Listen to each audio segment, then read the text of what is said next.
I've had many leading experts on this show, including Matthew Walker, and they've all said the same thing about sleep. They've said it's the biggest positive investment you can make in your own performance. You can have the best strategy in the world, but if you're consistently tired, poor decision-making will follow and eventually cause other things to fail in your life. So if you're looking to optimize your recovery, you should start looking at what you're sleeping on. Our sponsor, Helix, makes high-quality mattresses tailored to your body. It doesn't matter if you run hot, sleep on your side, or need something firm. Helix has a mattress for you. And I asked them recently to send one to a member of my team, and Juan received it. And we travel a lot, so when he's home, quality sleep really matters. And he told me he's getting the best sleep of his life. And the data backs it up, with 82% of people in a Helix study saying they saw an increase in their deep sleep. And with a 120-night trial, you've got 4 months to prove it to yourself. You can get 27% off at helixsleep.com/diary. That's helixsleep.com/diary. People know Jaackmaate for being the guy to slag stuff off, and that's funny.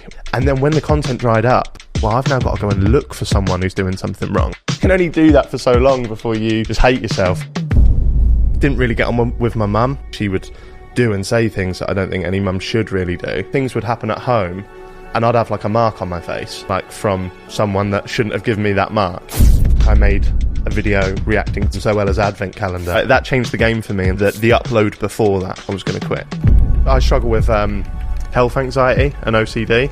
There's probably 15 to 20 times a day where I actually convince myself that I have cancer. So you're too fearful to go and get a health check done? If I go there and the doctor's like, yeah, you're ill, then that's the end for me. What do you mean that's the end for you?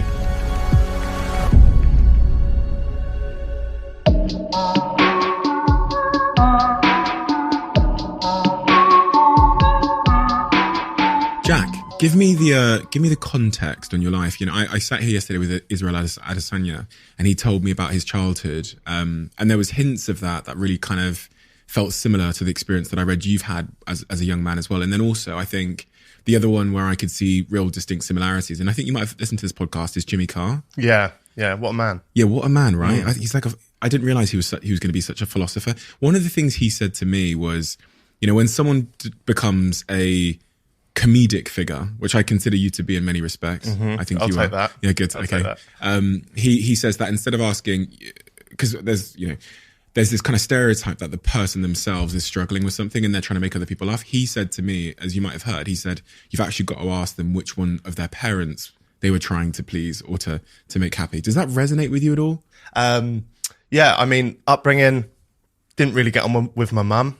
I don't think she truly understood the potential in YouTube, whereas my dad always did. So when I was sort of like I guess, how old are you, Steve?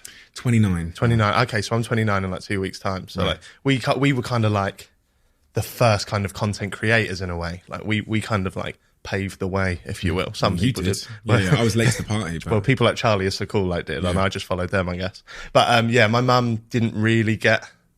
She might argue this point. I don't know, but I don't think she really saw the potential in what I was doing. So I was just some kid in my bedroom, just talking to a camera, just waffling, not getting a real job, sort of thing. And she has her issues and stuff with alcohol and whatnot. Ended up kicking me out. Long story short, I was kind of at a crossroads at some point, quite early on, maybe like 18, 19, where I was living in my uncle's box room at his flat, which isn't the nicest environment in the world, I think you wouldn't mind me saying. And then I kind of thought, okay, I have to try and take this YouTube shit serious. And at that time, I didn't know what the YouTube shit was. So ever since that moment, I think the pivotal moment for me was I bought a whiteboard. And that changed that changed everything. And because I never took YouTube serious like a job, like a 9 to 5. It was always something that I would just do, just moan about something or do a funny take on something or whatever. So I bought a whiteboard, chopped it up into a month and wrote my plan. And then I think it was in like 2012, I had this thing where I was like, I'm just going to say yes to anything that comes in my inbox. And I just, for 365 days, just did. And then ever since then, it's just felt like I'm on this weird kind of, like I've still not worked it out. Like you've got your shit together, Steve. No, I haven't. Look how many cameras there are. It doesn't. I think cameras isn't, an indication of having my shit together. But I take You're a dragon. It's mad, isn't it? Yeah. Yeah. Just the word dragon. Like, that's mental. It is crazy. You've just reminded me of how much I resonated with what you were saying, because I had a really, what's the right word? I had a real issue with the fact that my mother was so different. Right. And so challenging at times. Like, as I write about in my book, showing up to my school in her lingerie when I was maybe 7 years old. Yeah. And things like that. Right. And I've always really wanted to have a normal family and a normal mother. And that kind of thing. And I kind of got that from reading your stuff. And there's a couple of things where you talk about some of the challenges you think she has, which I also think my mother has. Oh, wow. Really? Yes. Okay. Bipolar. I think my mother's bipolar. And I think she's actually started to talk a little bit about that. Yeah. I don't know if my mum's ever been diagnosed with it. Because there's always been kind of like rumours and that's the case. And because I've not been a part of her life in the past like 8-9 years, I don't know. Oh, you haven't? No, not really. I see her at like my nan's at Christmas time and stuff, but there's always a very awkward kind of vibe where now it's kind of just like at like nodding terms. And for someone who's your mum, that's a weird thing to be. Yeah, it's just growing up, it's just, you hit the nail on the head there when you said about your mum. Like, she would do and say things that I don't think any mum should really do. And it's hard now, because at what point is it water under the bridge? Like, at what point do you go, okay, I'm just going to make up with her? Sounds very like juvenile and stuff, but when so much has happened in your past, when is the day when you go, okay, I'll accept you again now? And she sees that, because she'll text me every now and then. But my worry is that because she's always struggled with alcoholism, she'll text me at 11:30 on a Saturday night. I want to get that text message at 10:30 on a Tuesday morning. I don't want to get it at 11:30 on a Saturday night. So I won't reply. And then she'll just assume that there's a lot of animosity still there. And I guess there is, but yeah. It's funny because I sat here actually, I think yesterday with my sister, and I don't see my sister much. I think I see my sister once a year. Right. And my sister really wants me to kind of like reconnect with my mum and like get back on good terms with her. But I think it sounds like pretty similar reasons to you. I was trying to explain to my sister that like, I need to have boundaries with everybody in my life, not just like my friends, but also with my family. And at some point, you've got to protect yourself from going back around the fucking, like taking them back in, forgiving them for whatever they might have done for you, done to you, and then getting sucked back in because, you've fallen for this trick once almost. Yeah. Oh, mate, I've fallen for it too many times. Yeah. And I really got my life together, and I started on this kind of trajectory where I am now once I left home. That was when it was kind of like, okay, you need to make this work, or you're just done. You're just in your uncle's box room forever, sort of thing. So if it weren't for my mum, I wouldn't have bought that whiteboard. Yeah, what a pivotal moment. Yeah. And what about your dad? I heard that story about watching the World Cup, and that was... Yeah, my dad's quality. My dad is quality because he's been through a lot of stuff in his life. So I don't know if you know, but my dad went to prison for manslaughter when he was young, very young. Got in a fight with some bloke outside a pub, got in a dispute and hit him, and the guy fell and passed away. And that plagues my dad now because they're just two kids fighting in a pub car park. Like, so he went to prison. He came out and he's just a grafter. Like, that pains him inside. He has to live every day with that. Obviously, it's not right what he did, but I'm never going to say that. But he's brought me up with a lot of morals and has taught me, if you ever get in any fights, like, you run away. Like, you don't need to be the big man like he was. And he's always had my back from day one, and he's like my best mate. So, for example, like, when I first got my first YouTube check through, I think it was like $60 was like the threshold that you had to get back in the day. And I think I got paid, so it was like 45 quid or something. And I'm from a council estate, never had any money. And I got that £45. And instead of giving my mum any money, I just went to Top Man, bought some T-shirts. Like, you remember them old sort of T-shirts with the colour? Yes, with the little buttons down here. Oh my God, I wanted every colour. And it was like the collar was different colour to the top. Yeah, and the buttons were different colours. Yeah, and I got a couple of those. And I was in my room, and I remember my mum coming in and having a go and being like, oh, you should give me like half of that or whatever. And then she went, and you've just wasted it on fucking T-shirts. And I had done that. That is literally what I'd bought. But I remember my dad coming in and going, he needs those T-shirts because he can't be wearing the same stuff in all of his videos. And it was like, he didn't know if that was why I was buying them or not. But like, he'd literally just made up a reason to apply it to my YouTube channel and justified why I was like, why did I have to justify at that age why I'm buying t-shirts? Yeah. But my dad just knew from the off. I guess none of us really knew the potential in YouTube back in the day. We were all just sort of testing the waters and just having fun. But I feel like my dad kind of had an idea that he trusted that I saw something in it, even if he didn't. So I owe him a lot in that respect. And now when I see him, if I've been doing good in my life, bad in my life, I'll tell him everything and he'll just give me the best advice ever. And yeah, it's just, I'm glad I had him because he was very much the counterweight. I really vividly remember the moment when my dad called me to the kitchen table and basically said, I don't love your mother. Right. Like I can almost remember what I was wearing. And I remember from reading about your story that there was a moment where your dad basically said, I'm going to leave after this football match. Yeah. Yeah, during the World Cup final, 2006, I think it was, when Italy won on penalties and Zidane did that headbutt. Yeah. So my mum would always kick him out.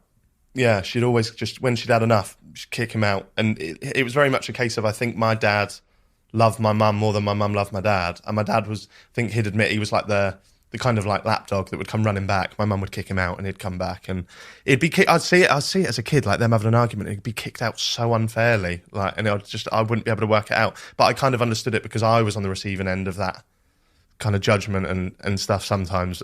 So I remember she'd always kick him out and he'd go around his friends and I'd go and visit him at his friends. And again, he had a little box room as well and he hated it and he was a proper grafter working all the hours under the sun. So one day he just went, she's going to kick me out again and I'm just gone and I'm just going to go and luckily like he didn't travel to the other side of the world. He just went to a town 30 minutes up the road. But yeah, we was watching a football game, World Cup, and I thought I better enjoy this because it's going to be different after this. And I think it was a bit different after that because I think if home life was ever bad, he was always the one that I'd be able to chat to about it and that. And then after that, it's a good job it was a good football game. Otherwise that'd have been shit, wouldn't it? Was there a point you got to where you kind of wanted your parents to separate? Because I fought it for a long time and I was like, I remember crying my eyes out as a kid at the prospect of my parents separating. And then I remember I think maybe getting to like 14 or 15 where I was like, I'd actually prefer you guys to not live in the same place. Yeah, I think that's accurate to me. Yeah, I don't know if I'm just looking back and seeing it differently, but I don't think I gave a shit really when it happened. I think I'd always see them break up and get back together and break up and get back together. And I think like I'd see my dad like stay up all night writing my mum love notes and stuff, and she'd wake up and not be asked, get rid of them. And I'd see that side of it. As a kid, I don't think that should have been a side that I did see necessarily. The rejection from her for someone that she's supposed to love. So when he was gone, I was kind of like, yeah, go fly. Oh, really? Yeah. And then he met his new partner, who's lovely. And then ever since then, that's been a little haven as well, just going around there and just venting and stuff. So, did you ever figure out why she was the way she is? Did you ever try and figure it out? Was it like a generational thing that was her parents or something had happened to her? I don't know, because her mum, my nan, is the loveliest woman in the world. So I see my nan all the time. I've got her tattooed on me there. So I don't know where it came from. I just think she might be completely different now, but she definitely just had issues. And I don't know whether that's drink, drugs, whatever that may be. Maybe I haven't given her enough time to actually think about why she's like that, really. I don't know. And she's never had help or anything like that? Not as far as I know. Nah, not as far as I know. But my life has been richer, and mentally I've been a lot healthier without her in my life, which sounds horrible. But that's the truth of it. Maybe one day we'll be able to sit down and talk it all through, but not today and probably not tomorrow. What about school? You in school, what were you like? Just a little. I was quite short actually. Little ginger twat. Really? I was all right. Really? Yeah. I would just show off to the cool kids. I'd want to be accepted a lot, so I'd show off to the cool kids. And I remember I used to always like say what I think were funny little one-liners and not get a laugh. And then once I put a ruler in a fan and it went and I got the biggest laugh ever. And I thought, what is this? Like, what am I doing? So I just became a bit of an idiot in the last few years and was just trying to make the cool kids laugh. So there is a lot of regret for how I was at school as well, because I wasn't a bully. I'd never say I was a bully, but I was a bit of a prick to teachers as well. And there was one teacher in particular, I'd just go in her class and I just wouldn't be asked, and I would just never listen, and she'd try. I wonder if in a weird way, like, she'll stumble across this video. And Miss Chapman was her name, English teacher, and I'd love to reconnect with her and just apologise, because I mean, we all were, but that was no justification for me individually. But I was just a bit of a prick. I would never listen, and I guess being ginger, and everyone's got things that people like get picked on for as a kid, but you try and fit in. So I tried to fit in by being the class clown, the funny one. And that's such a cliche. And I hate when people say they were the class clown, because what that translates to is you were just a bit of a dickhead. And that's what I was. So yeah, Miss Chapman, if you're watching this, I apologise. You were great. I hope she is. I hope she is. Was it just because you were ginger though, and you were being picked on a little bit, that you were trying to like find a way for them to appreciate you? That, you think that was it? Yeah, I discovered bleach, bleached my hair, and then I relaxed mine so it was straight. No, I'm just cool with the short afro thing. Right? Yeah. Well, I discovered bleach, and then I remember just going to school the next day, like that scene in Bruce Almighty, where I'm like, look, here you go, birds are flying on me, and I was a different person then. And then. But then I was predicted all the top grades. Like, I was predicted like 12 GCSEs or whatever it was, like top marks in everything. And I just completely fucked it, really, and got like 5, just scraped it. So, I was a bit of an idiot, really. I only sort of took life serious after school. Thank God I found YouTube, because God knows what I'd be doing if I didn't. Was there a connection in your view when you look back between your home life and your school life? I think because you said, was it year 10 or 11? I can't remember that.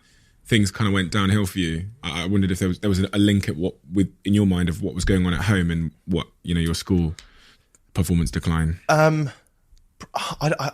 Maybe I could sort of blame home life, but I probably wouldn't. I'd probably just say it was more a case of wanting to fit in, discovering at an early age I wanted to be the funny one. I've always been the centre of attention as well, or wanted to be the centre of attention, I should say.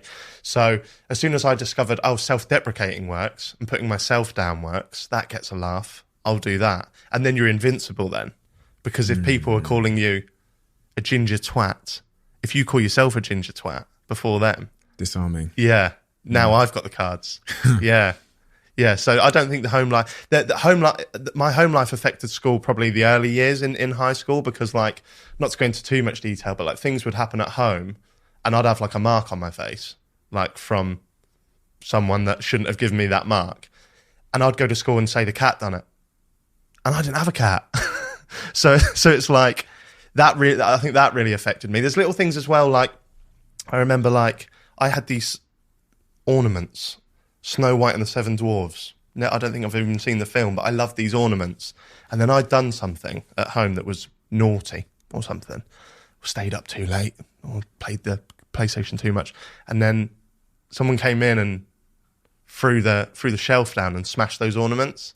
And I remember as the shelf was on the floor, I remember thinking, I was only a kid, I was probably like 10, right? And the shelf was on the floor. There's a big standing bookshelf. And I remember thinking, please don't say those ornaments are broke. I love them for some reason. And I remember lifting it up and they were all broke. And that was the moment where I was kind of like, I fucking hate this shit. So I remember going to school and having to deal with stuff like that. But in the later years, when I kind of had YouTube and found my feet a little bit more and who I wanted to be, I found it a bit easier, even if I was pissing the grades up the wall, so to speak. Do you ever worry, because as I've gotten older, I think as we get older, sometimes some of the earlier things we learned about love or relationships or how you treat people or how you respond or your temper, they can sometimes surface. And because I'd have moments where I'd see parts of my parents and myself that I maybe didn't love. Have you ever seen glimmers of that home life that you think in yourself and you go, fuck, I don't want to be that person? That's such an amazing question. That is like, that's so, that me and my sister have discussed this as well, because because I separated from my mum, so to speak, at quite an early age, just after school. I think I've lost all of her traits that I had in me, because they were such negatives to me. I really noticed them. Like, her biggest negatives stood out like a sore thumb. So I actively had to not take them on myself. Whereas my sister she had quite a few of my mum's negative traits, and we've spoken about this now as adults, and she's like, yeah, I have to actively, like, whenever I think like mum would think or do something mum would do, have to try and get rid of it. I give my dad all the credit. I have a lot of how I am is because of my dad, but I also have my dad's negative traits as well, which I think he would say. And my dad, not so much now, but especially after what I told you about his upbringing, anger was his thing. So, and I have that. Not luckily, I have it under control. It's never going to affect anyone else or hurt anyone else. But like, for example, if I'm editing and the software shuts down, I'm like, fuck. Like, instantly, I'm so angry inside, and Fiona will have to be like, Jack, just chill the fuck out, like, this isn't that deep. And then I'm like, okay, as long as I remember where I got this from and what, if I can pinpoint it on something, I'm a lot better. Luckily that's never got me into any trouble. If I'm out and someone says anything to me, I don't get that. I get it through over trivial trivial things. But yeah, I definitely do have some negative traits about me from my parents. Have you ever gone to like therapy or spoken to anybody to try and understand these patterns or to spot them or anything? Or is it just from like self-reflection that you've noticed? I did anger management classes at school. Oh, really? Yeah. But they put me in them for something I didn't do. I remember walking in the library once and I was at the bottom of these stairs and this guy just gets thrown down the stairs at my feet.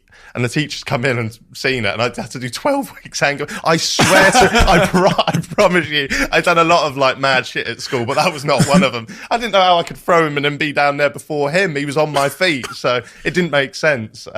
So yeah, I remember doing 12 or 6 weeks anger management, but I kind of needed them. So even though I didn't actually throw him down the stairs, I probably would have been the guy to maybe do that one day had I not had them. I can't remember anything we spoke about in those lessons, but yeah, that's the only time I've really debated it. Does it not ever crop up in your professional work, like anger issues with like colleagues or with, I don't know, with people? No, I think I've over the years I've mellowed out so much. I think I've matured so much as well, and I think that shines through in like my old kind of like main channel content, because I made a name for myself on YouTube by being kind of like the anti-YouTuber and like slagging off other YouTubers. But I remember turning on the camera and putting on such a fake anger because I was talking about things I didn't care about.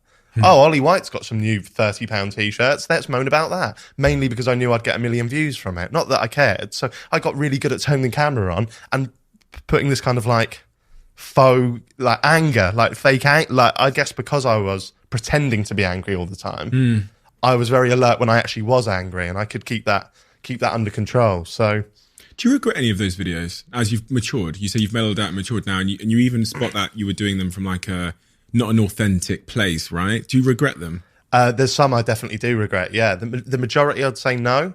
Obviously, we both know that I'm a big fan of Ricky Gervais. Yeah, and he always, one of his mantras is there needs to be a why in comedy. Why are you doing something? If you're targeting someone, why are you doing it? Like, and a lot of my early main channel content, like for anyone who doesn't know, like I made a video reacting to Zoella's advent calendar. Everybody knows. It's got like 6 million views, isn't it? Yeah, crazy. It did all right. That changed the game for me in terms of YouTube. I was going to quit. The upload before that, I was going to quit. And then I upload that video and it changed the game. But like when I look back on videos like that, I have no regrets because it was funny. The comedy almost like it wrote itself. Like there was a reason why I was doing it. It was a sketch. That's all it was. But there would be times when I fell into the trap of like, okay, people know Jaackmaate for being the guy to slag stuff off and that's funny, whatever. And then I'd find a few things that naturally did piss me off and I could draw humour from it. And then when the content dried up, it was kind of like, well, I've now got to go and look for someone who's doing something wrong and become this kind of like sort of white knight of the internet sort of thing. And it was like, it's never who I was. So I did my first ever video with Ricky Gervais and that was the biggest moment ever for me. And then I remember uploading the video and the interview was brilliant. And the top comment was, this is good, Jack, but Ollie White's released some new t-shirts that you haven't spoken about. And I thought, fuck me. So I've got now, that's what you want from me. Is that? So then I'd then go out of my way to go, okay, Zoella in the title, bangs views. What is she up to? Oh, she's released a book. Now that book, there was nothing wrong with that book, but I'm actively trying to pick flaws in it that I can dissect on my channel. And it's like, that's kind of like the stuff I regret. I remember KSI and Joe Weller, they did when I was trying to be Edgy Boy Jaackmaate, they did their first press conference for their fight. And that was in Manchester, I think it was. And because I was the black sheep of YouTube, I would never get invited to them. So therefore, by default, the jealousy would take over and I'd be like, this is shit. I want nothing to do with it. Where deep down, I knew that I wanted something to do with that. That whole YouTube boxing scene. I'm a boxing fan. I'm a YouTube fan. So why would that not appeal to me? And they did a press conference. And JJ, he said something about Joe Weller's medication, which I don't agree with, but in the context of a press conference, you say anything you can to get the upper hand. And I remember just turning on my camera straight away. I was like, KSI needs to be cancelled, blah, blah, blah, because I knew it would bang views. But JJ's a hero of mine, as I'm sure he is to any YouTuber, any content creator now. Joe Weller, I used to watch every single one of his videos. I love Joe Weller, so they're the ones I regret, when I wasn't being authentic and not even really being funny, just actually trying to go in on someone, because I wanted that check at the end of the ad revenue to be higher that month. When you were doing that, so when JJ mentioned the medication thing, you hit record. Was it like, I can make some money here? Or was it, I can make some money and get attention? Probably a bit of both. Both. Yeah, because they go hand in hand, don't they? Especially on YouTube. So probably a bit of both. It's mad that you're so self-aware about this, like, and you're just like, you're really good at diagnosing exactly why you did it from like a psychological incentive perspective. You're like, I wanted this, so I did this. I wasn't true to myself. I did it. And that suggests like you've done a lot of kind of reflecting and soul searching and maturing in what is actually a very short space of time. Because this is not, a lifetime. This is not a decade ago. That video was probably 4.5, 5 years ago. Yeah. Tops. Yeah. Yeah. It's because it was, I realised a couple of years ago that it wasn't who I wanted to be. I was probably, I recently did a brand trip with Cal Freezy and the burnt chip.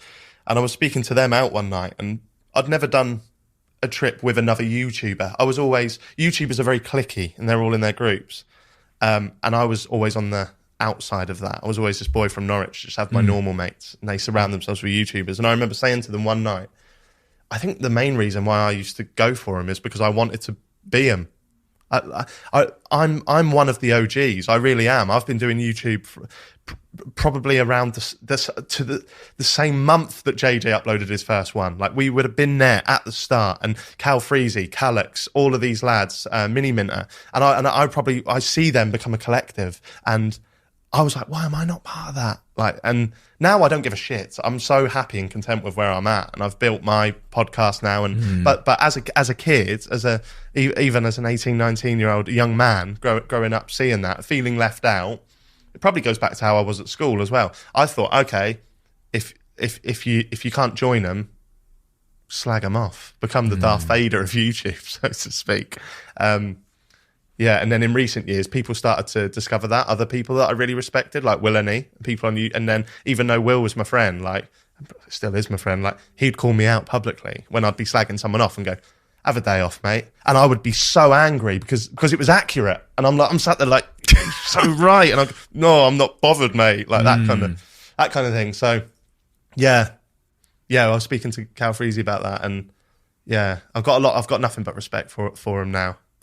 You not only did the whole YouTube thing, but you also provided this like online commentary almost constantly about how you were feeling about it. So you're one of the sort of rare YouTubers that like in real time would say, I've lost motivation for this. I'm going to try and find my motivation for this. I've lost motivation for doing this kind of thing. I'm doing it. You know what I mean? And you were very open. So even for me, as I logged into Twitter, I could kind of see where you were on this journey. And obviously I've seen that change a lot with the whole podcast and the Spotify thing, which feels like you really found something that you do find like really enjoyable. But with your main channel, I watched you go through these waves of enjoyment, and then seeing you say, right, I'm going to try and commit to it now. And then that didn't really work. And then, so tell me about that journey with YouTube and what you learned about yourself from that. Oh God, it's really good questions. It's got to be said. Like, wait till you come on my podcast. Well, no, and I ask you your favorite sandwich. I genuinely have watched it, and this is why I kept trying to, message you like, come on my podcast, because watching that journey taught me so many things, and it really reconfirmed a lot for me that I'd been reading about in psychology about what keeps people motivated, and when they're not doing things that are in line with who they are, or where they're doing it for a check, I remember reading this study which said, if you love doing something and then they pay you to do the exact same thing, you lose your motivation. So the minute it goes from being a hobby I'm doing for the love of it to a hobby that I love doing, but now someone is paying me for, there's this weird thing that happens in the mind where people lose motivation for the exact same thing. Going off that, and I'm not sure if this answers your question, but I found this really interesting. I couldn't really work it out myself. I spent my whole YouTube kind of main channel era like just saving up all my money. Like the only thing I had the blinkers on. I was like, buy a house. And last May, I paid for my house and bought it outright. Wow. And that was the last time, bar one, that was the last time I uploaded. Really? Yeah. It was like, it's called arrival fallacy, I think. Yeah. And Tyson Fury had it about when he beat Klitschko and became the heavyweight champion of the world. The next day he was depressed. Israel Adesanya sat there yesterday and said the same thing. Really? He said, the day after I won the UFC title, I went to my hotel room, I was depressed. Yeah. I said it last night on stage at the Palladium. I said 80% of Olympians, when they get the gold medal, they report depressive symptoms. Yeah. It was the most proudest I've ever been over anything, and paid it off. And then me and my partner Fiona, we moved in September, and I remember I was drunk one night, and I remember just walking around my house when Fiona was asleep, and I just didn't care for where I was. Like, it's a beautiful house, and I'm so lucky, and it's everything I'd worked for. But it was like, what do I do now then? Like, what? I'll sit on my sofa or go in my kitchen. Like, I just know I'm not any happier than when I was renting or. Like, it was weird. So, have you figured out why you felt that way? No, I know. I don't know. It's because the journey is way more fun than. Amen. Yeah, than the arrival. That it just is. The most fun I've ever had is probably the first time I got a viral video, or the first time I got to present for this company, or first time I got a brand deal, do all the stereotypical YouTuber things. The first time I felt like a YouTuber, they're the best moments. And I'm not complaining. I'm not sitting here and whining, and I'm so blessed and so lucky. And yeah, it is a tough one. It's a tough one. But like, I did my kind of like soundbite that I always sort of say is I did YouTube for 7 years without earning a penny. And then once the Zoella video kicked off and the ad revenue went up and I earned money I could never dream of earning, that was no more fun than when I was doing it for free. And it's funny because I guess the liberating thing to know is that everyone I've sat here with says the same thing. So it's not a you thing, it's a human thing. And so you go, okay, if it's a human thing, what does that mean and why is that? One of the things, because I was writing my show for the Palladium, I encountered was that the reason why we're here is because our ancestors struggled forward, and their desire to keep striving is the reason they built these empires and overcame. So I say to the crowd, I say, is it conceivable that they left a message within our genetic code that says, you too shall struggle forward? And they've kind of like predisposed us to like forward motion. And also this other point, like our ancestors that had a real sense of what really liked forward motion, struggle and purpose were the ones that survived and passed on their genes to us. So we've inherited this real desire to have forward motion and a sense of purpose. And one of the things they say is causing the life expectancy to decline in the Western world is specifically they point at men and say there's an epidemic of purposelessness as the world is starting to change, and AI and things like this are, I'm pointing at the little robot that's moving around the room on its own, are taking purpose from people. And so people are now becoming more addicted and depressed, and therefore their suicide has become the biggest killer of men under the age of 45, which has caused the life expectancy to decline for 2 years in a row. And it's because they think this epidemic of purposelessness. So when you lose your sense of purpose, because you reach the point you're aiming for, that can be so disorientating and confusing, as it was for me at 25 when someone came along and said, we'll buy Social Chain off you for 50 million. And I go home and I look at the mansion on Rightmove and the Lamborghini on Auto Trader, and I feel totally fucking lost. I completely agree. Like, I wouldn't change it for the world. It's everything I've always wanted. But like, because I think money does buy happiness. And I think if people say otherwise, I think they're talking shit. Like, in a way, like, Well, maybe I should rephrase that to money buys freedom. Yeah. And freedom is Happiness, happiness. And that's what I have now. I can do what I want when I want. The best feeling I get now as a 28-year-old, soon to be 29-year-old, is when I sort my family out. And like my granddaddy's still working. He's 77, 20. Imagine that. He wishes. 20? He's 77. He's a big fat lump from Norfolk, and he still does building and demolition and walks on roofs and stuff. And he's not got a penny. And then like I went to see his parents' grave with him in February last year. And he goes there every week, puts new flowers on. He's been doing it for like 50 years. And it's like, and I could see he was wearing these beat up boots and this disgusting tattered jacket.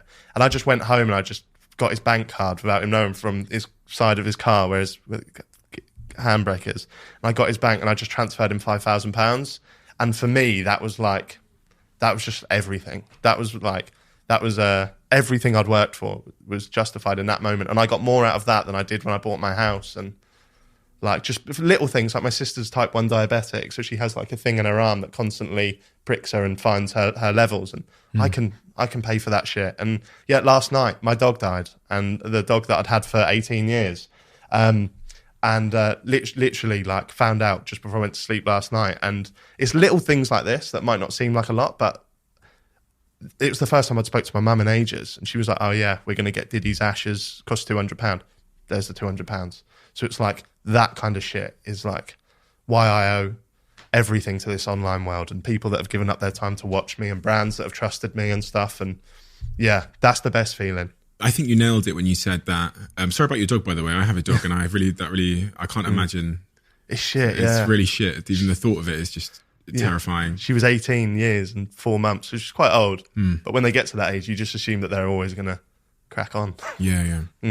I think you nailed it when you said that freedom is the thing that ultimately does make you happier, because I remember getting the bailiff letters and then not knowing how I was going to eat, or knowing that the landlord was going to come and ask me why I hadn't paid the rent in 4 months, and the pressure that like weighing on me, and the freedom of just like not looking at how much things cost when you go into Top Man and want to buy one of those t-shirts. Yeah. That kind of thing, or you want to go somewhere. So freedom definitely makes you happier. But obviously at this point, I've come to realize that if you gave me more money, the fundamental happiness levers of my life won't change. Like, you're right. Like, my sister's been a little bit sick recently. She and being able to help her, I said to my team this week, I was like, that's the moment where I see the point of this. Just being able to like pay the hospital, or like get a proper healthcare, those kind of things. My parents got broken into, and being able to buy them like new locks for their doors so that they wouldn't get broken into again is one of those things where you go, that's what this is for. Yeah. That was the feeling. Yeah. It makes it all worthwhile, doesn't it? Completely. Do you ever feel, again, name drop, but I spoke to Gervais about this because I was really, something that plagues me, whether it's right or wrong, is I feel guilty about having money. I feel this sense of guilt where it's like, and I don't have crazy money. Like my situation is I paid off my house. I have a bit more in the bank. Like that's what it is. But I because of my upbringing and where I'm from, and I see my dad wake up at 5 a.m. every morning, go work in a factory for 12 hours, and then still struggle to buy Christmas presents. And then I'm like you just said, I go online. I don't look at the price of things anymore, and I just buy it. And then it's like, what? Like this doesn't make sense. I'll tell you a quick story. 4 years ago, my dad's dad, my granddad, he passed away. He got bone cancer or some kind of shit cancer. They're all shit, I guess. And I went to his funeral, went to the wake, had a few jars, went back home, went on a night out, and I was in the place called the Waterfront in Norwich, which is where I always go. I go there because I'm comfortable because everyone knows me there now, so I don't get the dickheads come over and whatever. But so if Jaackmate's in there, they've already seen Jaackmate 100 times, so it doesn't matter. And this guy, and I was gone and I was not in a good place. And this guy came up to me and said, I'd never met him before, and he asked me how much I earn from YouTube. And I think it's such a rude question, but I can understand the intrigue in it because it's a world that people just don't know. It's a new world. I barely know it. And he asked me, and I just told him. For the first time ever, I was like, this is what I earn. I said, what about you? What do you earn? And he told me, and it was like 10% of what I earn. And I said, and what do you do? He said, I work in the cancer ward at the hospital. And I was just like, and I weren't saying, what do you do to be rude? I was just throwing that back at him. And I remember just thinking, it just hit me, just got a lump in my throat. And I thought, why do I deserve this, what I have, when there's these people that are like, they're the fucking angels. They're the ones walking around doing that. Like, I struggled to then wrap my head around why a brand would pay me 30K to do a video. Like, it doesn't, to me, it's weird. So I guess you could argue, why didn't you give it all to charity? Well, I'm not going to do that, but I will give it all to my fucking family, and I will give it all to my fucking kids. And that's what makes me proud. This is like a wider point about imposter syndrome. Is it? I think so, because I've never struggled with the idea that I didn't deserve what I'd created. And I think, so I'm asking myself why you would really struggle with that, why you might struggle with the thought that you're making money and other people are potentially having to, because I mean, it's a reality of the world. Even if you go back to where I was born in Africa, people in the fields for 18 hours a day picking tea leaves in the baking sun get paid nothing. And in the Western world, some people can just play around on their computer and make billions from the stock market or the markets or something. But for some reason, you struggle with this and other symptoms of imposter syndrome from what I've read. And maybe it's because I think I spoke positively about YouTubers and my peers and stuff, but there's still a lot of them that are pricks. Like, and growing up and seeing, like, I used to go to YouTube events and see my YouTube heroes, and they'd come over. How many subscribers you got? It's the first thing I'd say. How many subscribers you got? My name's Jack. Nice to meet you, dickhead. Like, so I guess maybe it's connecting that. I'm now a YouTuber. I now make my money in the same way that Alfie Days made his money. Ollie White makes his money. I'm that guy. And because I've seen a lot of YouTubers take it for granted and just assume that that's their right to have these things, that's maybe where I get my guilt from. I never want to lose touch of that. And you really come from a working class like household where you've watched your dad work really, really hard, and everyone around you, it sounds like, work really, really hard wherever you've looked. And it's almost like you found a bit of a cheat code, or, you know, you might feel like life has given you, I don't know, but you earned it. I mean, you bought the whiteboard. Yeah. Right? This was intentional. Yeah. The whiteboard shows that you planned it out.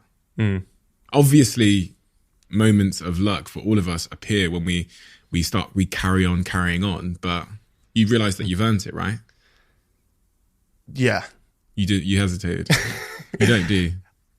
I do, and but not to the level in which I've got to now. Not to, like, I guess I have a talent. I'm a personable person. I can make people laugh, but I don't know. I really don't know how to answer it. I've thought about it a lot. I've racked my brains a lot about this. And what does your brain say to you when you rack your brain? Don't know. It's just maybe I don't. But then, like, it's cool things like this. Like Stevie White, my podcast co-host, was working in Boots. Nothing wrong with that. It's a respectable job. Just a 9 to 5. He didn't particularly enjoy it. So I call him up one day and say, let's do a podcast. A year later, he's interviewing Ricky Gervais, Johnny Knoxville, Rob Brydon, and he's left his job. He's doing it full time. Fiona, my partner, she was working at a supermarket. I was telling her for years, bin it off. I'll teach you how to edit. You become my editor. A couple of years go by, she bins it off. She's now working for me. There's a few examples of people in my life that can now have an easier life because of the foundations that I put in 7 years ago. That's what I love, and that's when I'm like, I deserve this, and the people around me deserve it. Does that make sense? Of course it does. Once again, you said that, like, the most fulfilling thing for you is helping others, right? You said that about your family with your money, and now also for professionally, it's like giving those people opportunities to live a better life. Yeah, we're just a fucking team. We're just a team. They help me as well. It's not just me going, look, I can help you do this. I showed them that there's a different world out there, because people like us, we've been in this world for so long. We've seen the opportunities, but they probably didn't. So I wouldn't be able to do what I do without that kind of the team in the background, or sometimes in the foreground with people like Stevie. But that's a fucking cool feeling. Everybody, it feels like everybody that's not a YouTuber, and I say everybody because there's going to be people listening that are driving up and down the country right now as they're listening to this, or doing the dishes, or whatever, and perfectly happy with whatever they're doing. But a lot of young people want to be YouTubers, and the thought that you had this like big main channel with like how many subs has your main channel got now? It's like 1.4 or something. Yeah, 1.4 mil. Yeah. That you would like lose motivation to do it is quite a difficult concept to understand for a lot of people. You have 1.4 million people that have subscribed to get videos from you, and you're like, can't be asked. Yeah, it's not so much can't be asked. It's not me. It's just not me anymore. It's people. I'd open up my inbox and people would be emailing me about some YouTuber from France who has sold a pen for a bit too much money, and I need to be the guy that calls them out. And it was just like I was never really this guy. So yeah, I guess I just transferred all that energy that I was putting into the main channel into the podcast, and that's where my passion is now. And doing stuff like this, getting to sit here, chat to you, and yeah, that's I get what you mean. Like if you'd have asked me 2 years ago, am I just going to leave a channel with 1.4 million subscribers stagnant? I'd call you all the names under the sun. I'd be like, you're an idiot. Of course I'm not going to do that. But it seems that I have done it. I'll use it every now and then. Like in January, I uploaded a video about Boris Johnson. I saw a dope video. Thank you. All over the newspapers. Really, really cool video. Thank you. Like creatively, culturally relevant. It really like hit, and it was fast. You were very quick to act on that moment. So it was that. I guess for you probably, is that how you're seeing the use of your main channel now? Like when you genuinely feel you want to do something. Yeah. Mm. When the why is there, when there's a clear and obvious why, I'll do it, and not just for a quick buck. Now I'm very thankful I don't need to do them anymore. It's hard to sustain something when it's not in line with who you truly are. Yeah, it's hard to like sustain it for a long period of time. In the short term, you could probably do it, but it tends to be the case when I see it with people that at any point in their lives where they were living outside of themselves, like living someone else's life, or kind of like Fern Cotton said it, like she had to like go on radio and be this happy da-da-da-da-da and almost play a character. Jake Humphrey said it to me as well, like because he was a presenter, having to kind of like put on the mask, eventually it becomes a really heavy mask to wear. And they all eventually, it seems, kind of choose to throw it away and just rebound. And that seems similar to what you're saying. 100%, yeah. I told this story last night to someone. I can't remember. I used to turn the camera on. I used to go, I'd be sat there and I'd turn the camera on. I'd go, right, guys, hello, it's me, Jaackmaate. Oh, Zoella. Oh, what a dickhead. Oh, she's done this, done that. Turn the camera off. Just sit there. And I couldn't tell you anything I'd just said in the last 20 minutes. I'm just looking down at my script. She said this in her book about how out of touch is it? And it would just be like, right, that's the ad revenue sorted for the month. Fee, let's go to Wetherspoons. Yeah, so it was like you can only do that for so long before you just hate yourself. There is an element of that in me, like that the advent calendar video. I've done some videos I'm really proud of, funny videos when it was justified, but there's also ones it's not so much. I've been doing recent sort of commentary videos over the last 2 years. My recent ones are like videos I've been doing with my friend Alfie Indra, who's a musician, and we've been like sort of taking kind of comical pokes at people like Jeremy Lynch from the F2 and people like that. And people think I'm Jeremy Lynch all the time. Oh really? You do? You don't want to be that guy. You can be Billy, be the other one. He seems all right.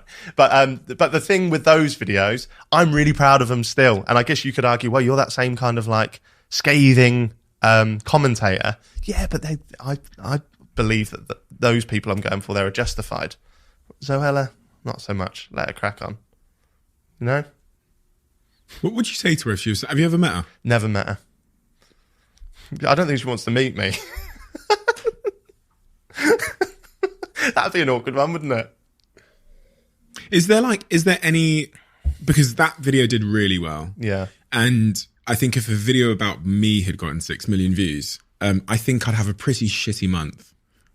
I was going to say week, but I think it'd last longer because that video did really, really well. I remember like sometimes someone will write like an article about me and I try and be this tough guy. I don't give a fuck, whatever. But I'm still at like 1 a.m. in the morning. It's hard to get it out of my mind. So I think if a video had got 6 million views about me criticizing something I'd done, it'd probably been quite hard to take mentally. Yeah. Has that ever like crossed your mind? Like ever? Yeah. I'm not saying what you did was wrong because I watched the video and I actually thought it was really funny. So it's like, was there comedic merit in someone that's super successful selling a advent calendar of that nature for that price? Yes, I understand it. Like when you talk about the why and the Gervais like philosophy, I get it. But has that crossed your mind as well? Yeah. Like that's just another reason why I stopped doing it. It's hard to. I'm not articulate enough to describe how I feel about it. But yeah, the calendar video was funny. There was a clear error on her behalf, and I just ultimately I wasn't really saying anything nasty about her. It was just this product. Whereas when you do a follow-up video and a third video, where's the line? Where do you draw the line? Is it becoming bullying now? Like, that's not who I want to be. I want to be a comedian. So I definitely, as I've gotten older, and I guess maybe I was immature for a long time. I should have realised this at a way earlier age than I did. But you do start to consider others. And I'm the same as you, mate. I'll read a comment about me on Twitter and I will clap back. And I still go back to them now. And Fee's there going, what are you doing? And I'm like, fuck him. Like, I just, like, that's a bit of my dad as well. Like, and I'll spend hours arguing with football Twitter. Oh, the worst. Yeah. And they've all got like a football player as their display picture. Yeah. They're called like Fantastic Four Nows or something like that. He doesn't know who you are. Fucking hell. Yeah. But I get a bit of a rush from it, really. I worry sometimes because I say to myself, I'm trying to reply to a troll to try and disprove their point or because it's fun or whatever. But I think sometimes it's because it's like hit me in the ego. Yeah. And I don't want to admit to myself that person's actually pissed me off. Yeah. So I kind of use the guise of, no, it's funny, or like, no, like to justify it to everyone else. Like, I'm not bothered. But, you know what I mean? Like, I really, you know, the internet is not a good place to be if you haven't got control over that because you'll get dragged around by trolls with egg emoji accounts. Like, yeah. Yeah, I like I said, Fee's always telling me don't shit. I'll be in bed like that, hungover or whatever, Sunday morning going on. And Fee will be like, just leave it.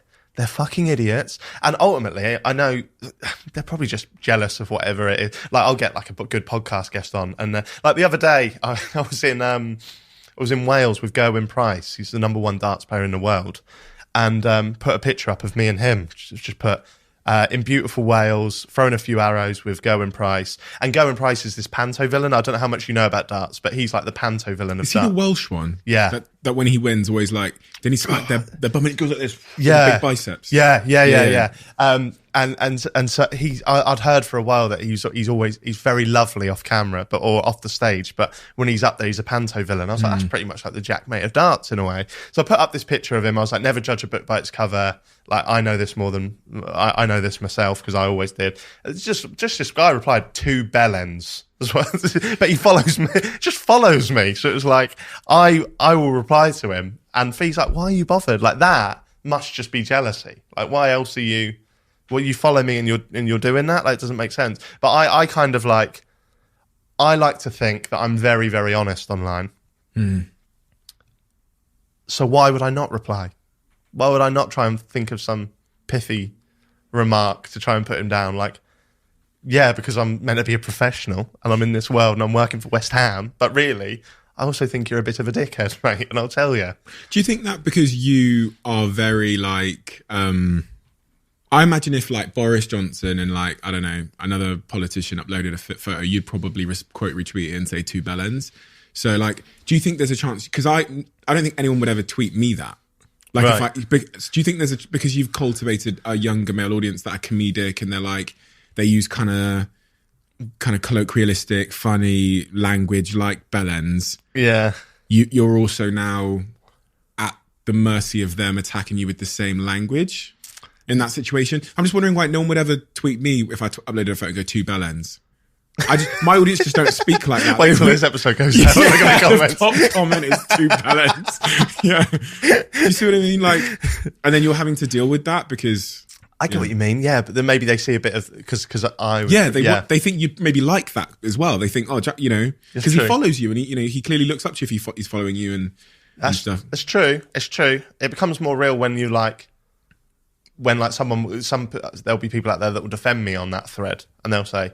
you don't know him, and he'll go, well, he looks like a prick. Look at his trousers, and then it's okay, so then it's like personal. Yeah, it goes a bit deeper then. But like, you are right, because I would always do an event called Summer in the City. It was the only time I'd ever get out of like Norwich and go and meet the fans, and they'd put you in a pen, and there'd be all these YouTubers in this big hall at like Excel, and you'd be in a pen, and then fans would come up one by one, and I'd meet like 13-year-old girls. You might want to bleep this, I don't know, but they'd come up to me and go, all right, you cunt. And I'd be like, what have you just said? But then because that's what I'm doing online, all right, you fucking dickhead. But they're there to meet me, and they want their thing signed, so they like me, but they think like, but then I wouldn't go up to Declan Rice and start doing keepy ups around the world, all right, Declan? Oh my God. So I just have to be like, yeah, maybe I am an influencer. Fuck. Scary notion. No one's ever said that to me in a meet and greet. That's so it's really interesting. And there's an element of your do you think there's an element of your childhood in that, in a sense of like being triggered a little bit by what people are saying or the criticisms that, you know, it triggers you maybe? Because I'm thinking about myself. I definitely wouldn't sit in bed replying, especially now I'm on the BBC. Like BBC One is a bit prestigious in it. I can't really be popping off too much. Yeah. Well, yeah, probably. I probably shouldn't be either. Do you want to be the type of person that doesn't? No, yeah, but I can't, Steve. I can't. Like, I'll reply to them, and then Fee will be like, delete them, and then I'll be like, no, not going to. And then in an hour, it's like a come down. I'm like, all right, now I'll delete them. And then in an hour later, someone else has said something. What do you mean? I'm so immature on Twitter. It's a joke. There's a real risk there of being like pulled around emotionally though by the external world, right? Yeah, I've deleted Twitter off my phone a few times. I went out for a dinner with Max Fosh, and I told him about. He questioned it. He was like, "Why do you always go back at these idiots?" I'm like, "Oh, I just find it funny, or they just get to me." And I deleted Twitter off my phone, and he was like, I said, "I'm going to do it for the whole weekend," and he was like, "I guarantee that you'll re-download that by the end of the meal." And I had. I did, and I was scrolling there looking through it. So when football Twitter say, "We're in your head, mate," 9 times out of 10, you are in my head. But I'll try and get back in yours. Do you not think it would be a happier life just to fucking, like... 100%, yeah. Yeah, but I guess I get bored. Is it that? That's just ego. Yeah. Happy hour. So this was a really pivotal moment for you. Where did that start? Why did you decide to start doing long form podcasts instead of the other types of videos you were making before? I've always wanted to interview people. At college 10 years ago, I studied interview techniques. Really? My granddad was the first person I interviewed. He came in and I interviewed him about the war and all that kind of stuff. And I always wanted to do it. And then in 2017, I had a podcast with my friend Tom Norris. Done all right. But it was just too much. We were doing it at the YouTube space, and we'd rock up sometimes, and they didn't have the cameras in and that. So it fell by the wayside. But then 2018, I wanted to do another podcast. I said to Fee, who should I do it with? Because I always knew I wanted to do it with everyman. So not a YouTuber, because I'm not a YouTuber that's been friends with YouTubers. I'm a YouTuber that's friends with my mates in Norwich. I'll do the best video ever with the big celebrity, come back to Norwich, and they'll just go, "Yeah, we didn't watch it, mate. Not bothered." And I'll just be in the pub, and that'll be everything I need to keep me grounded. Yeah. So she suggested Stevie White, who's just a mate that lived in Bristol, and I called him up and said, "Do you want to do a podcast?" And he said, "Why?" I said, "Good point." Why? good point. And then we ended up giving it a go. I started doing it with a guy called I'm Alex, who's a YouTuber that was very he was a commentary YouTuber, so he was calling out people. He would do the cookie cutter templates of like X, Y, and Z needs to be cancelled. X, Y, and Z needs to be cancelled. And he was doing that all the time. So originally my show was a YouTube drama show to call people out, to be an extension of what I was doing on the main channel. And then after about 5 or 6 episodes, I thought, this is just poisonous, and it's not me. Why am I trying to do it in a different format? So we dropped that and started getting guests on and interviewing people, and I found the love of YouTube again, which I'd lost for a few years. Was there like a pivotal moment in Happy Hour where you thought, fuck, this is going to be... It wasn't the Spotify, did it? It must have come sooner than that, right? Where you thought, we've got something here. Yeah. Again, it was probably getting Gervais on. Oh god, I remember that day. He was in our first like 3 guests. Nice. And I'm so grateful that he gave me a chance years ago, because I genuinely believe I would have none of this if it wasn't for him giving me a shot. And I built up a connection with him years ago. So he then, when I needed someone big to come on the podcast, he would step in. And you know what it's like? You get one through the door.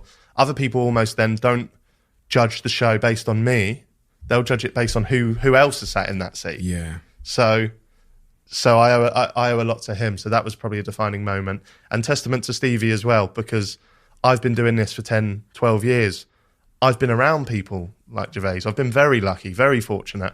And I remember how nervous I was the first time I sat on the sofa with him. The first time I filmed with him was the most nervous I've ever been for anything in my life.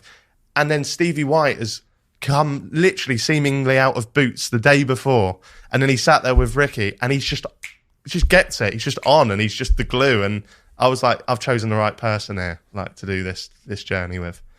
And then the money side of things. So eventually you get approached by Spotify and they offer you a contract or a deal, exclusive deal to do. And I remember watching your video announcing that. Yeah. And you were very, very honest.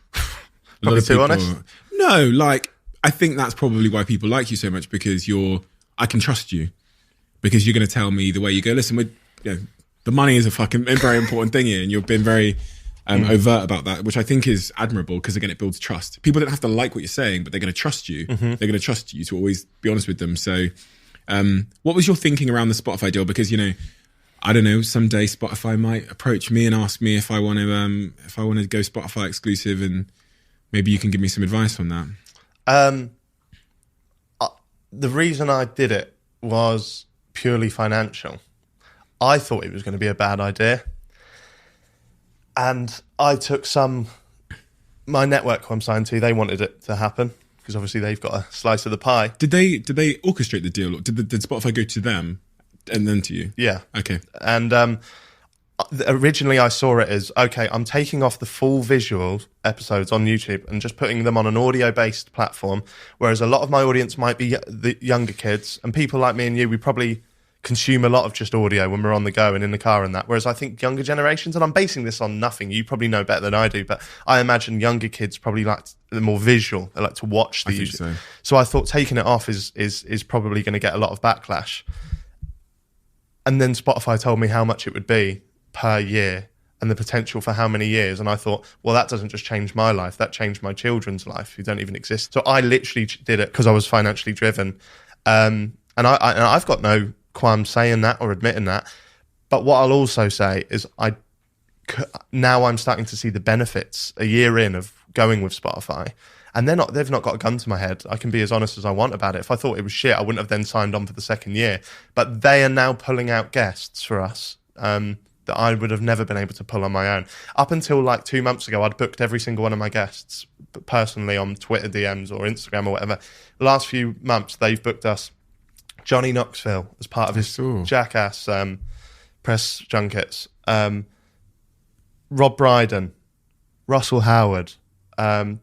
We've got talks of the biggest movie stars in the world because of Spotify. So as somebody who has always wanted to sit down with the most interesting people in the world and pick their brains, they've allowed me that. So, and they've also said that I can get the full video on Spotify if I want. And the only reason I'm not doing that is for a few things behind the scenes that I need to. Well, I can say it, can't I? It's because I'm earning money on the YouTube clips. So it's like you need to give me a little bit more to take that off. So it needs to be worth your while. Yeah. Yeah, so I've actually had a conversation with Spotify about that as well, about that video thing, and I was considering it. Spotify have said to me, do I want to move the video to Spotify as well? Right. And again, me and Jack were trying to weigh up what that means. Does that, because we're not going to get paid for that on Spotify, but does that mean we'd lose YouTube viewers if we moved it there? Would people, and we kind of concluded that we wouldn't, because we think that, as you've said, they're kind of very different types of people. The YouTube watcher is not necessarily the Spotify. Right. People seem to be in their habits. They're like cycles of how they consume content. I don't know. Yeah. So we've been debating that. But then I don't know, because if I'm listening to one of your apps, I'll put the YouTube version on, even if I'm not watching it. Same. Yeah. Same. Yeah. But then if it was on Spotify, would I then go to Spotify for that? Like I don't know. I honestly do not know. I like the arrangement I have now, where people can watch the little clips on YouTube and listen to the full ones on Spotify. Yeah. It's like advertising as well, isn't it? Because that can go like viral on YouTube, and then that brings people over to watch the full thing. Yeah, for sure. Which makes a lot of sense. What's your big vision as it relates to like the next 5-10 years for Happy Hour? I want to do a live show. Oh, really? Yeah, we've been contacted a few times about doing a live show, but it just has to be right. We actually did like a pilot one in London somewhere a few years ago, but it was the old show with Alex and the Monan. Okay. Yeah. So I want to tour it. I want to have a more official chat show. I don't know what that means because I have a chat show, but is that on television? I don't know. Is it? I don't know. I want a better studio. I just want to keep. I'm really fucking happy, mate. So I just want to keep doing what I'm doing and just make it bigger and better and just see what happens. Thursdays, which is today, a day of recording, like, are my best days of the week. Like, I used to live for the weekend to get pissed and go out with my friends. Now I live for Thursdays because I love. Like, after this, we've got Go and Price on mine, and then you're coming on mine as well. And like, I'm so excited for both conversations. Like, that's. So I just want to keep doing it. I say it's the most impossible question when people ask me, where do you want to be in 5 years? I want to be here. Yeah. One of the things that you've also been really open about, especially in 2019, I saw you talking a lot about this, was that was a really tough year for you, right? And you talked a lot about your sort of mental health battles and just not feeling so good. Yeah, I struggle with health anxiety and OCD. And I remember that was a time when I was really, really low. And again, I think I've touched on it a few times, but probably going out a bit too much and doing stuff I shouldn't have been doing. And that it goes hand in hand, isn't it? You feel shit because the OCD's consuming you. So you go out to get pissed up to have a break. But then the next day, it's anxiety or whatever they call it now, is twice as bad. So yeah, 2019, I think, was really when that started to get really bad. And I still have it now. It's never going to go away. But it's a really weird thing to deal with. Health anxiety. Yeah, so when I was 13, I found a lump downstairs, and like I found that like with certain words like testicles, balls, stuff like that, I struggle to say them. I physically struggle to say them. When I'm talking to Fiona, I'll say the T word or whatever, and because I remember I was up all night worried that I had the C, that I panicked and I was so fucking nervous. I remember going to the doctor and he had to check it out and said, "Oh, it's fine. It's just a cyst. It will go away." And it never went away. And I still have it now. But the health anxiety, this is how mad it is. I can't touch that part of my body. I can't look at that part of my body. I can't go down. There's probably 15 to 20 times a day where I actually convince myself that I have cancer. That's how crazy it is. It comes in waves. The best way I can explain it to people who don't have it is I don't smoke weed. I have done in the past, but like I assume you've smoked weed. Yeah. For me, I can't smoke it because I lose my head. So you know that moment when your brain sort of floats off and you stop being you're conscious, but you stop having you're not as alert, and then suddenly you become back to reality for a few seconds. That's what my brain does with cancer. So because I had that trigger when I was younger, that's really given me this kind of disorder, so to speak. And then that OCD has grown and taken so many different tangents. My granddad, who's on this arm, my best mate and my best man, he'll be my best man at my wedding. He got ill with septicemia when I was like 14, and I got home and my mum had told me that he was in the hospital. And I remember I went and saw him, went home, I had a picture of him and he was holding me when I was a baby on my wall, and my lucky number's 13, and I kissed it 13 times, and then a couple of days later he got better.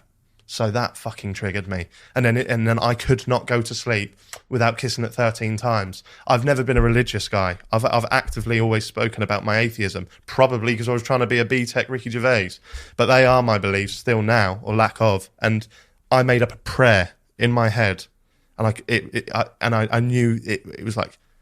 It's embarrassing to say it out loud, but it was like, "Dear God, please look after my mum, dad, nan, granddad, sister," and then I'd name them all, and then I'd have to say it 3 times. And even though I wasn't saying it out loud, if I tripped over a word, even thinking it, like I thought of the wrong word in the wrong order, I'd have to go back and do it again. I went to have a sleepover around my friends, and then halfway through the night realised, fuck, I haven't kissed that photo of my granddad. So I had to go home.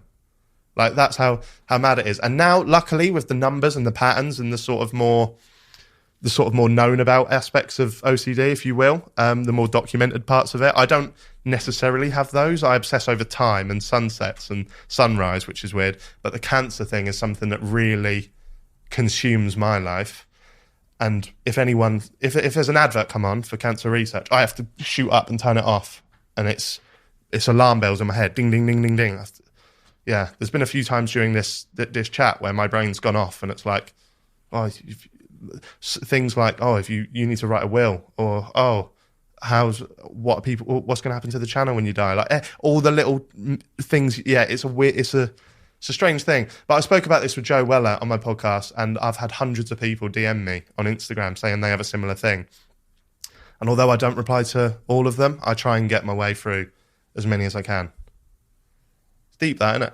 Yeah, but on one hand, it was because it's not a world. I'm thankful it's not a world that I know. But I was sat there thinking, oh my God, then you can't be the only one that's going through that. And it's so amazing that you're so honest about that, because there'll be people listening to this right now that go, that is me. And the concept of health anxiety seems so alien to me. But 15 times a day, you said thinking about cancer or death or mortality.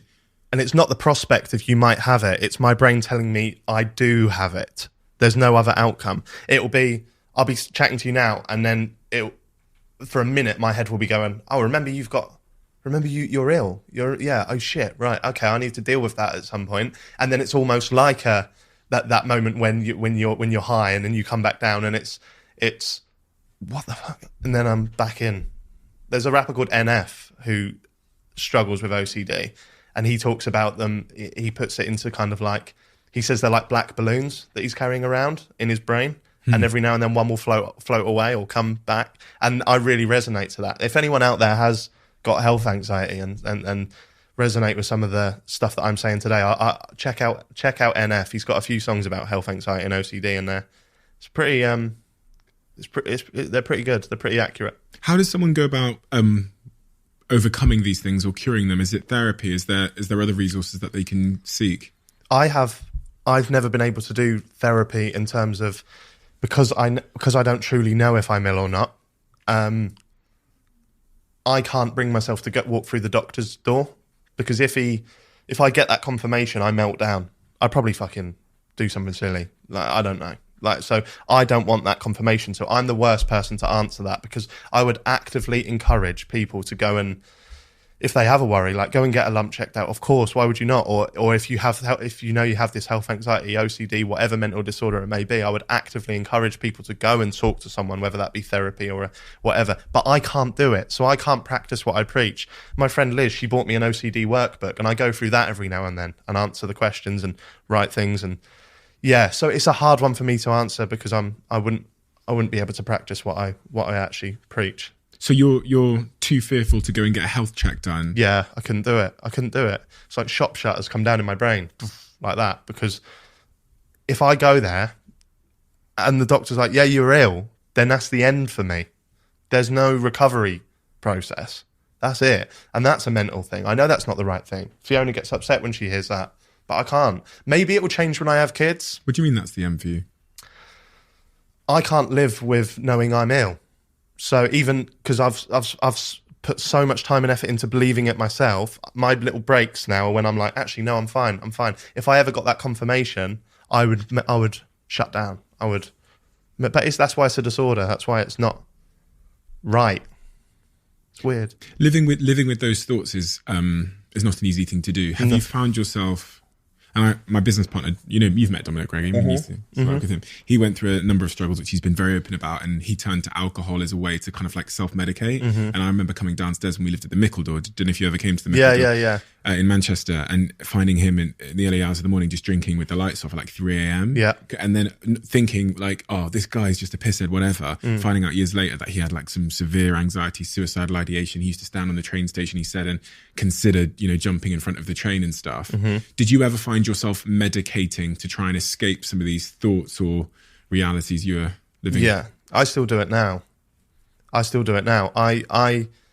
will go out and drink with my mates, and it's not a big problem now and nothing to worry about. And if it was, I wouldn't be sat here telling you about it. But I would go out and drink with my mates, and then I would come home and carry on just drinking on my own, because the OCD, the balloons fly away, and then I feel the shop shutter goes up, and I've got this release that I've not thought about having cancer in the past 5 hours, because I've let loose on booze, and then I'll come home and then start to sober up, and don't want that. I don't want my thoughts back again. So I will sit there and I will drink more, and it will get to 6 a.m, and the sun. That's why I obsess over sunrise as well, because I just.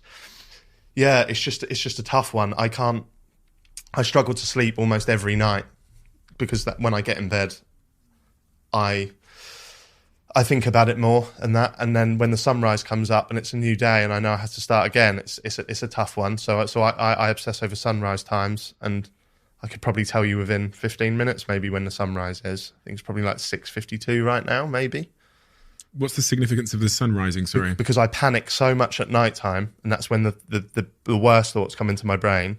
That I panic so much that I cannot sleep, and I'm just in a circle of thinking cancer, and then because it's like I know I need sleep because I need to go and interview this person tomorrow or present for West Ham tomorrow. It's an important thing. It's important for everyone. So, but I have to be on camera. I can't have bags under my eyes as well. So I see it as an egg timer, and I'm like, shit. The sun's going to come up, and then I've not had any sleep, and I've got to go and perform.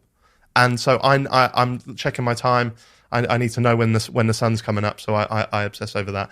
And another OCD thing is I always have to turn my phone off on the 15 minutes. So I have to look at the time.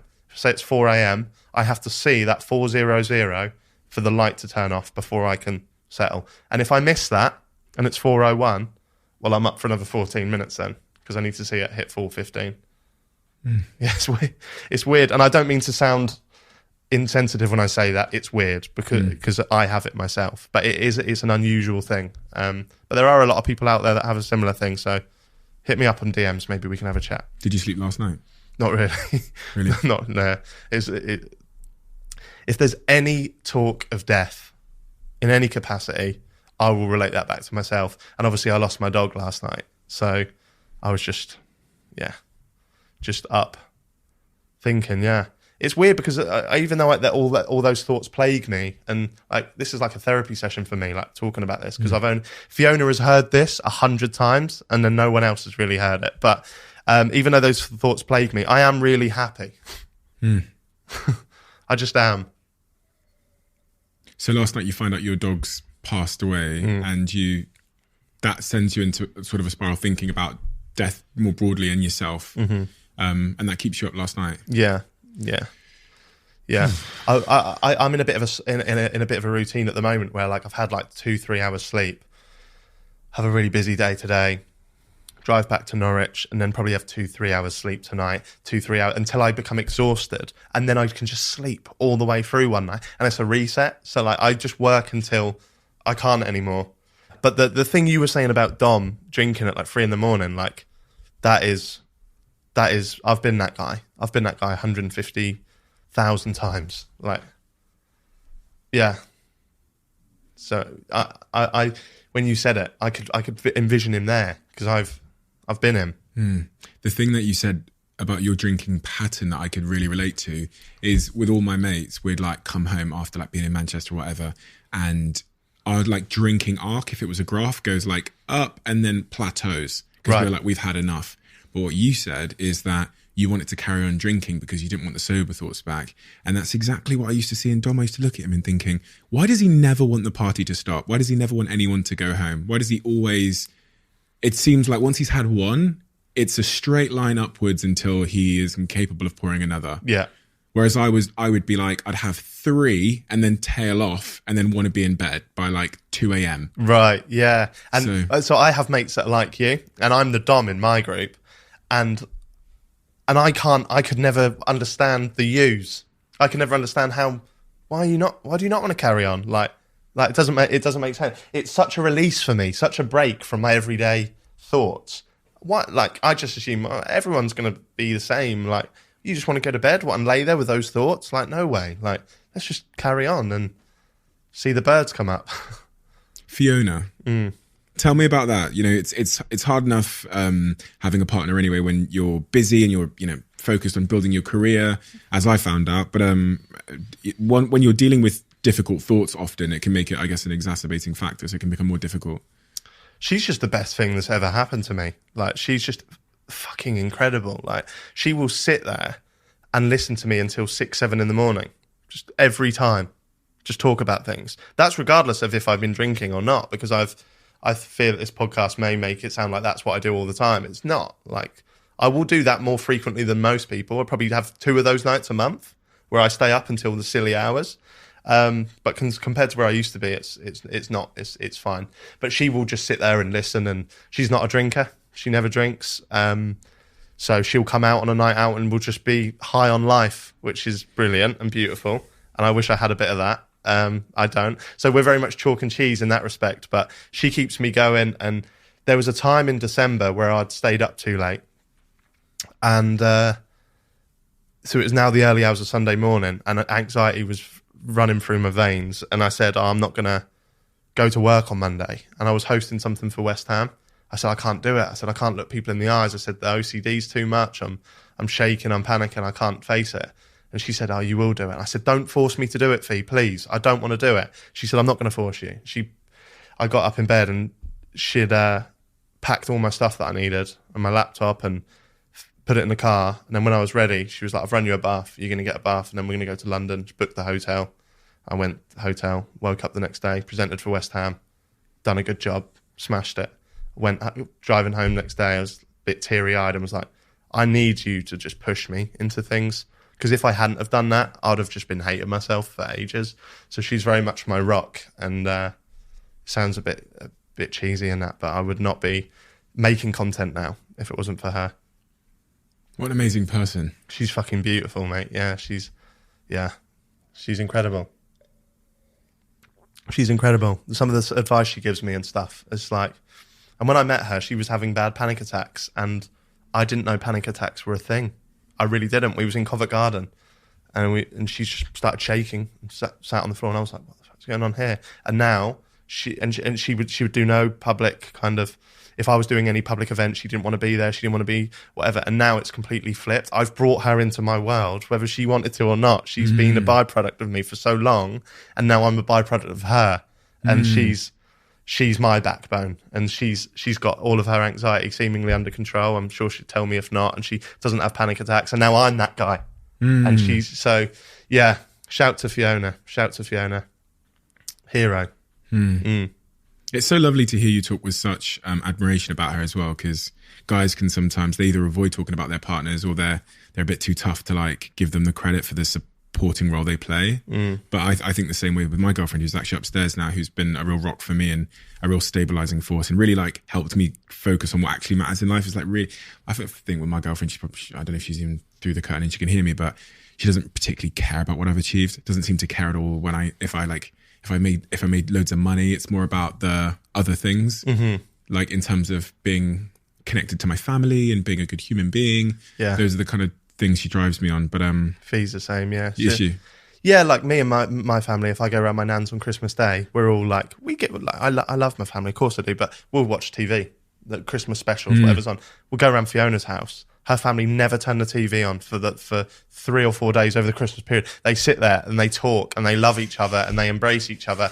And for me, I'm like, this is weird. Like, this is old fashioned. Like old school values. Yeah, but she's like that. She's just so full of love, and she just brings everyone closer. She walks into a room, she brightens it. So you want to be a dad someday? Jeez, yeah, I do. Why was that question difficult? I don't know. Me and Fee have spoken about it a lot because I'm 29 now, soon in 2 weeks. So I feel like I have to kind of soon. You have to kind of soon? Yeah, I have to have a kid soon, surely. Like, Says who? I don't want to be I don't want to be a dad that's like 60 when they're like 20. So like, I don't want to be. I can't have a kid when I'm 40. Then. But do you want to have a kid? Yeah, I do want to have a kid. I'd be a great dad. But ideally not soon. Yeah, I said when I was early 20s, I said by the time I'm 25. And then when I was 25, I said by the time I'm 27. And then now I'm saying by the time I'm 30. But I've got just under 13 months, so I don't think that's going to happen. And Fiona's just had her sister's just had a baby. So Fiona's just become an auntie. And we love the little baby, of course we do. But, it's hard work. And I can give it back when I'm done. Does it feel a bit scary? For a lot of people, it's quite a scary prospect. For me, it's a little bit of a scary prospect too, because I think, what am I going to have to sacrifice to... I don't want to sacrifice anything. You have to sacrifice something to find time, right? And sure. And you're very career-driven. Yes. Yeah. I just sort of run about from place to place, talking to people on a camera. Like, I could have a kid and Fee could stay at home and edit, but I love my life so much, I don't want it to change right now. You can have a kid? I hope so. I hope so. I'm like looking through the curtain. My girlfriend's there. What's your you know you're talented, right, though, Jack? You know what your talent is, right? Yeah. What do you think your talent is? It's a difficult question to ask people because it makes them feel uncomfortable. But if you had to say, like, the reason I am sat here today and the root cause of my success, what would you diagnose it if you were talking about Jaackmaate from like a third party perspective? I think I can speak to most people on their level. So you can put me next to KSI. You can put me next to Deborah Meaden, and I'll be able to get a laugh out of them. And when they know the real me, and I'm not trying to be Jaackmaate, I think that's a good person. And I've never been the best YouTuber. It's probably why I don't do the typical YouTube anymore. I'm not the best presenter, but I'm one of the best podcasters, I would say. And I've found what it is I love and what it is I'm good at. So I would say I'm a really good talker. I would completely agree. I think you're much more talented than you give yourself credit for, actually. Thank you. I look at some of the stuff you do specifically with presenting, actually, and podcasting, but presenting and podcasting, and it's almost a bit like Will Brazier, like clearly a real talent that is, in my view, like impossible to replicate. And you talked about potentially in the future doing some stand-up stuff. I saw you talking about that before. You'd be great at that. And I could never do, like, I don't believe I could ever, I shouldn't be such a pessimistic person. You've been doing big theatre productions, right? Yeah, big I'm not there making people, I'm not trying to make people laugh, I'm trying to make them cry. It's like, it's like a completely but that's a fine line in comedy. If you can make someone cry, you can make someone laugh. It's all about emotions. That's what it's all about. Do you know what it is? It's like the labels we give ourselves, and I've never labeled myself as like a funny person. I've never told myself that I could make people laugh, whereas you do that. You do that very, almost like effortlessly. And I think, to be honest, I think you've been practicing since you're a kid, as you've said. So I did 2 shows opening up for Max Fosh in November, and they were the best moments ever. Of your life? Yeah. And that was stand-up? Yeah. Yeah. I feel a bit silly saying it because Max Fosh did an hour, beautiful show. And it was called Social Butterfly. It was spelt with a Z for a reason that becomes clear in the show. But he had presentations and everything. And he came on my podcast. I said, "Oh, you're a real stand-up now. You've just done a tour all up and down the country." He was like, "No, I don't feel like a stand-up because I had these aids and it was almost just whatever." And I felt like an idiot because I'd just done 5 minutes opening up for him, and I was putting online that I've just done my dream. But I was so nervous. I pretty much had a panic attack before I went out. I was looking at Fee going, I can't do it, shaking, couldn't do it. Had all my little jokes written on my hand there, but they'd already sweated off. And I tell you what, Steve, like, I put myself down a lot, and we've spoken about self-deprecating humour. I went out on stage, Max Fosh just suddenly went, "Ladies and gentlemen, welcome to the stage, Jaackmaate." I went out, and that was what I was meant to be doing. Like, everything any comedian had told me on my podcast came to me in that moment, and I learned that and applied it on the stage. And I had people eating out the palm of my hand, and I would make a joke, but when I did a bit of stand-up years ago, I rushed through it because I wanted it to be over. I was in the moment, and I was able to live in the moment and leave pauses and hit beats, and it was well good. I walked out, and the guy in the front row had my merch on.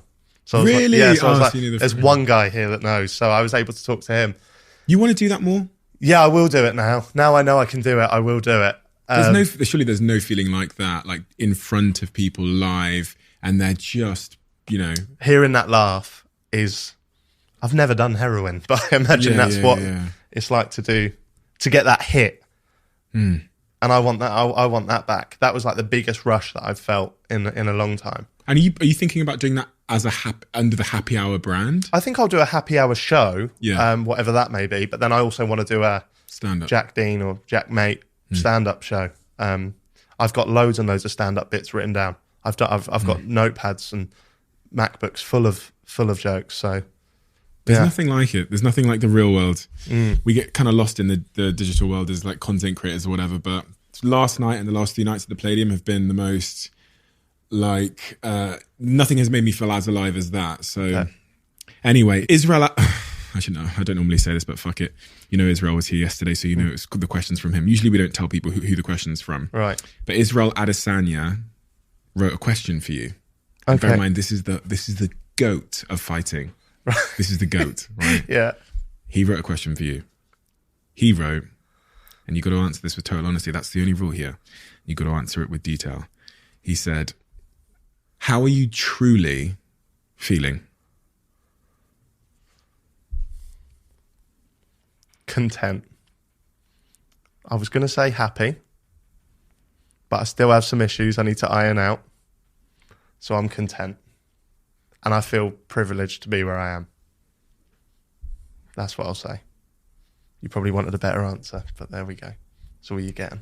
Perfect. Thank you so much, you, Jack. Steve. Thank you for your time. And I'm so glad we finally got to do this because you've been an inspiration for me. I think centrally because of your willingness to be so open and honest with things. And I don't think you'll ever see the impact that openness has on thousands, hundreds of thousands and millions of people. It's like, I think more people need to find it within themselves to do that because as you've said today, it's liberating for you. Like the therapy of just being able to say it kind of lifts the weight, but it also lifts the weight for everybody listening. And so I applaud you for that and your self-awareness about the journey you've come on as a creator, as a man, and your maturity. So thank you. It's a pleasure to sit here and thank you for the inspiration. No, thank you, mate. It means a lot. And thank you for having me on the show. It's a great show. So, let's do mine and we'll speak about your favourite sandwich. Let's go do it.